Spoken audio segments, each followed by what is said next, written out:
जुड़ चुके हैं, सीधे उनका रुख करते हैं। साकेत तेजस्वी यादव ने कह दिया कि यूपी और हरियाणा से जहरीली शराब की सप्लाई हो रही है। ये सप्लाई रोकना किसका काम है? कैसे बिहार में अलग अलग जगहों पर सप्लाई हो जा रही, सरकार को पता नहीं चल पा रहा, रोक नहीं लग पा रही।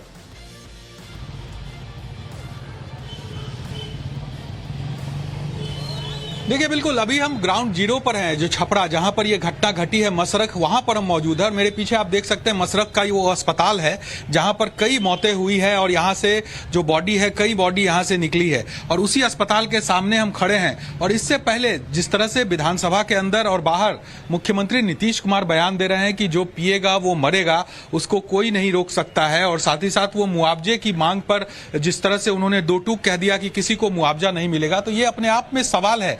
अगर सरकार के तरफ से कोई भी नुमाइंदा अगर इस इलाके में आए, क्योंकि हम लगातार ग्राउंड जीरो से रिपोर्ट कर रहे हैं, यहां पर जिस गांव में इस तरह जो जहरीली शराब है उससे जो मौत हुई है, उस गांव में जाकर अगर आप देखेंगे तो एक छोटे छोटे बच्चे हैं जिनके पिता का देहांत हो गया इस जहरीली शराब से। कई बूढ़ी माँ और बाप हैं जिनके बेटे का देहांत हो गया। ठीक है, शराब पीना गलत बात है, शराब नहीं पीनी चाहिए, लेकिन सवाल यह है कि आखिर जो जहरीली शराब बिहार में मिल रही है उसको कौन यहां ला रहा है, कौन बेच रहा है, कौन बना रहा है, इसकी जिम्मेदारी तो सरकार की है। सरकार इस पर क्यों नहीं रोक लगा पा रही है? जबकि 6 साल से अधिक वक्त हो गए बिहार में शराबबंदी के बावजूद इसके अभी भी इतने लूप होल्स है इस पूरे कानून में। किस तरह से खुलेआम बिहार में शराब मिलता है, डोर टू डोर शराब की डिलीवरी होती है, ये किसी से छिपा नहीं है। और जिस तरह से लगातार जहरीली शराब से मौतें हो रही है बिहार के अलग अलग जिले में, अलग अलग जगहों पर, ये अपने आप पर सवाल खड़ा करता है सरकार के ऊपर कि आखिर सरकार इसे लेकर कितना संजीदा है। एक तरफ सरकार बयान दे देती है कि इसमें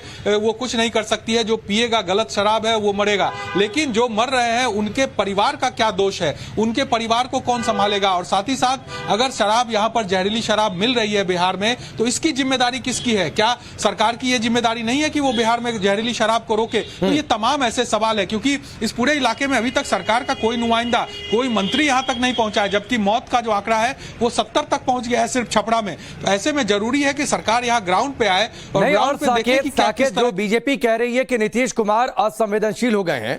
असंवेदनशीलता इतनी ज्यादा कि दो बार सदन के अंदर उनकी बौखलाहट दिखी। बीजेपी के विधायकों पर, विपक्ष पर वो चिल्ला उठे। जब बीजेपी के विधायक सदन के बाहर गेट पर नारेबाजी कर रहे थे तो वहां से निकलते हैं तो नीतीश कुमार मुस्कुराते हुए निकलते हैं। असंवेदनशीलता इतनी ज्यादा।